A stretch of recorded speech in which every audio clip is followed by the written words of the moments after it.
Hey, what's up guys? It's Patrick here, and today I'm bringing you guys the next episode of my Defenseless Champion series. So we left off the last episode at 2,707 trophies. I went ahead and bought a week-long shield, had a really good time in North Carolina, but now I'm back home, ready to do some raids, and hopefully today we can hit Masters 2 and we'll only be about 400 away from the Champions League. Alright, so first things first, we're going to go ahead and do some upgrades. Big shout out to AppBounty for hooking me up with the gems. Once again, if you have not checked them out already for a way to get free gems, there is a link in the description below. But pretty much I went ahead and upgraded all of my army camps, and hopefully by the next episode I will have all of my army camps upgraded. Alright, so let's go ahead and do some attacks today. Instead of doing just hogs, I am going to switch it up a little bit and bring some GoWiWi strategies, but those are probably going to come a little bit later into the video. So looking at raid number 1, we're attacking a guy in Master 3. I am bringing the hogs for this one, and it looks like he does have an Inferno Tower. That's probably going to do a lot of damage, but the thing is, the rest of his base is really under upgraded.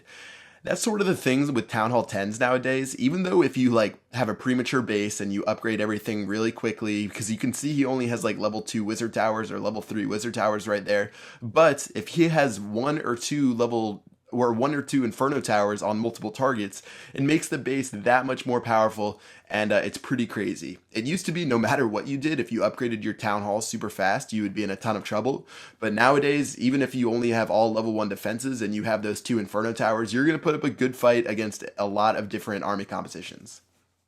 So you can see here I attack from the top and the right.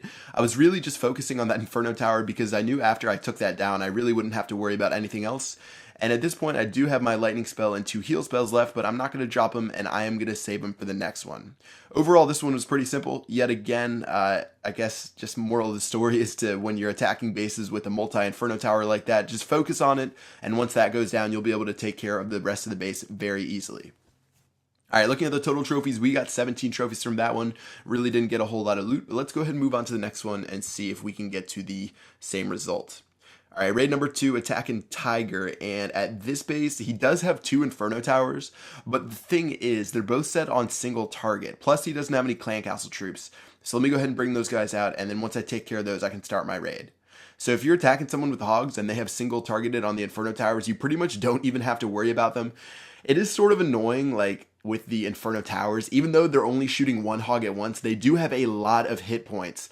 I was thinking about that today. It's really crazy how many hit points the Inferno Tower has, and I'm guessing they just did that so you couldn't shoot it down with lightning spells, but you'll see when my hogs get to him, it takes a long time to take him down. So right now I did drop my first 2 heal spells, and I dropped those to where it would actually heal my hogs all the way through those defenses and the Inferno Towers. So it looks like we took care of the first Inferno Tower. After this air defense goes down, they're going to hop over and take care of that second Inferno Tower. And now looking at what I should worry about, it's really just these 2 wizard towers on the bottom. So once again, I've only dropped 2 of my heal spells, didn't have to drop my lightning spell, and seeing as there's only 3 defenses left, I'm not even going to have to drop those, and I should be able to still get 3 stars in this base. Alright, so let me go ahead and drop my king and my queen up top. Those guys are going to speed it up a little bit. I've seen a lot of raids in my clan wars where people have been getting 95% on hogs, 98% on hogs. So it definitely helps to have your heroes at the end to back you up. But I've seen so many raids where it's one army camp left or 1 builder's hut in the corner and people haven't been getting 3 stars. But yeah, that was a great raid. We did end up beating that in enough time, especially because we had those heroes. Let's go ahead and go to this next one. And for this one, I'm going to be doing my first GoWiWi strategy on this account. So right now, I have level 5 wizards, I have level 5 golems, level 2 witches, as well as level 4 heal or free spells. And I think the other spells are almost maxed, except for, or I guess they're level 5. So let's go ahead and see how we can do. I have pretty weak heroes, and the thing with the GoWiWi strategy, it's meant to be for Champions League players who have around level 20 heroes. So I only have level 8 and level 5 heroes, which is pretty weak. But if I do the raid right, I still should be able to get 2 stars. It's just going to be a little bit more tricky than it is on the original Chief Pat account. Alright, so right now, I got the king and the queen up top. I did drop my witches. Usually, again, guys, if you're using the strategy, drop 3 witches up top, followed up by 3 wizards once they spawn the skeletons. And then that should be enough to take care of those heroes. And then now, I am dropping a few wall breakers. I did have them blow up in the giant bomb, and you're going to see that's going to be pretty important in a second. And now I'm just trying to make my way to the town hall. So this guy had a lot of T intersections, and as you can see, I'm dropping my wall breakers. I dropped the last ones I had, and I'm still not going to be able to break into the center of the base. So at this point, either my king or queen has to break through the wall, my wizards have to break through the wall, or I'm going to have to shoot over the top and see if I can get that victory. You can see, I think I did break something up top right there, but all my troops are on the sides right now, so they're not going to enter in. And yeah, I'm really just going to have to focus on this archer queen, and you can see she's in the perfect position to get the town hall. So she isn't a beast like the level 40 queen is. You guys have seen plenty of raids I had where she's done a ton of damage, but I did drop a rage spell on top of her, and what seemed like forever, but she finally finished up and got us that first star. So things are going pretty well at this point. Again, probably the only fail I had was in the beginning with the wall breakers. I did lose a couple to a giant bomb, and then I didn't really place them that strategically after that. I did waste a free spell here. I probably shouldn't have used that. I didn't know if my king would get it. I wasn't really looking at him. And then now that I get 50%, I'm going to go ahead and surrender. That way my heroes keep their health, and that'll do it for this raid. So in total, he had 27 trophies available. I got 2 stars and took 18 of them. And I think that's better than like the other 2 raids I had, even though I got 3 stars. So definitely a good raid, and let's go ahead and move on to the next one. All right, so this is going to be the second GoWiWi attack I have today. Looking at this guy's base, I did get one of those giant bombs out of the way, as well as I did get the Barbarian King. I was looking to see if I could get the Clan Castle. I wasn't sure whether or not I was in range, and at this point, after I dropped that wall breaker, I was guessing that there'd be nothing in the Clan Castle, but we'll just have to see what happens from there. All right, so looking at this guy's base, he does have these archer towers on the outside, and you can see that little trick I had. That was a pretty good little class trick. I dropped my wall breakers to take care of those giant bombs, and I thought that was pretty crafty. I gave myself a pat in the back on that one. And now I'm just going to take care of those heroes and make my way inside of their base. So I do have 18 wall breakers, and you'd think it'd be really easy for me to break through the walls, but let's go ahead and see what happens on this raid. Again, same exact strategy, drop your witches, or first drop like 2 or 3 barbarians, then you drop your witches, and by the time their skeletons are up, you can drop your wizards, and you'll be able to take care of any king and queen really easily. No matter what level they are, level 40, it might take a little bit longer, but you still should be able to win.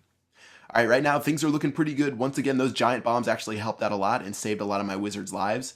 And at this point, I started spamming wall breakers just because I didn't care and I thought they would break through. But literally none of my wall breakers broke through those walls. You would think 1 of 18 wall breakers would be able to hit it, but I really neglected it. I thought I had it in the bag. So at this point, I had to have my king actually smack through the wall. And that definitely set me back a little bit. At this point, I was like, whoa, that was probably not that smart. And yeah, I decided that I would have to just step it up, drop some spells. And even though my Barb King went down to that single Inferno Tower, I was able to get that first star with my wizards. And then now I just have to focus on my troops getting the last couple of percentage points. All right, so looking at the queen, really focusing on her because obviously she has a ton of health, as well as those wizards did a great job. And at this point, we're at 53%, and I decided I would let the raid run a little bit longer. I guess just to drop that disrespect to show him who's boss and take as many percentage points as I can. But there really was no point. There was no chance of me getting 100% on this raid, especially with all of those wall intersections. It would take forever. So once my queen got over there, I went ahead and surrendered and wrapped it up for the raid. So in total, 20 trophies, really pretty good, especially for 2 stars. That's definitely what I like to see. And let's see if we can keep that going and wrap it up with this last raid. So I decided I would switch back to the Hog Rider. And if you can look at all that loot, there's over 380,000 elixir. Wow. 340,000 gold plus 1,500 dark elixir. And once you throw in those loot bonuses, this is going to be an extremely profitable raid. You can already see that all the gold I have is piling up, and soon enough I'm going to have maxed out gold. I've already finished all of my gold upgrades except for my clan castle maxed out. And I'm not sure if whether or not I want to build my other gold storages. I sort of like how small my base is right now with only like 2 gold storages. So I don't really think I need that upgraded clan castle to get to the Champions League. So I might not upgrade it. We'll see what happens. But I'll probably just focus on upgrading my troops and heroes in this last couple episodes. All right, so right now, again, like I said, I brought the hog strategy, and this worked out perfectly because this guy's Expos and Inferno Towers were all burnt out. You can see he hasn't been on in a long time. That's probably why he has so many resources in his gold mines and elixir pumps. And after I lured out the troops, lured out the king and queen, I'm going to go ahead and start dropping my hogs, and we should be good. As long as we don't have any fails, as long as we don't have any giant bombs, I think we'll be okay. But we'll just have to see what happens, and I need to keep my eyes looking at my hogs. So we've already dropped 2 heal spells. I'm feeling pretty good right now. Looks like there's a wizard tower right there. Again, he's another one of those guys who hasn't really upgraded his base that much. It's pretty sad how like a base like this, usually if it has Inferno Towers filled, defends better than a max Town Hall 9. It's just because the Inferno Towers are so overpowered right now. Like, it's pretty tough for Supercell because they want to make sure the top players in the world, they have a challenge with those Inferno towers. But for those people who just like rush their town hall and build 2 Infernos, it's definitely sort of cheesy. But anyways, we took care of all that stuff. Again, I saved my lightning spell and 2 heal spells. Didn't even have to drop those guys. And yeah, another 100%, pretty easy. And like I said, look at all of that loot. That's about, plus the loot bonus, that is a lot of loot. That's like over 900,000 resources. So I'll definitely have to store that in the bank and use it later. All right, guys, heading back to base. We're at 2,813 trophies. Pretty solid. Got us up to the Master 2 League. I think after this, I do have my 1-day shield available, so I might buy that after this episode. But yeah, I think that's going to do it. Hope you guys are enjoying these videos. Make sure to drop a like if you did. Going to post another one of these in probably 2 days, so hope you guys are looking for that, and I'll see you guys later. Peace out.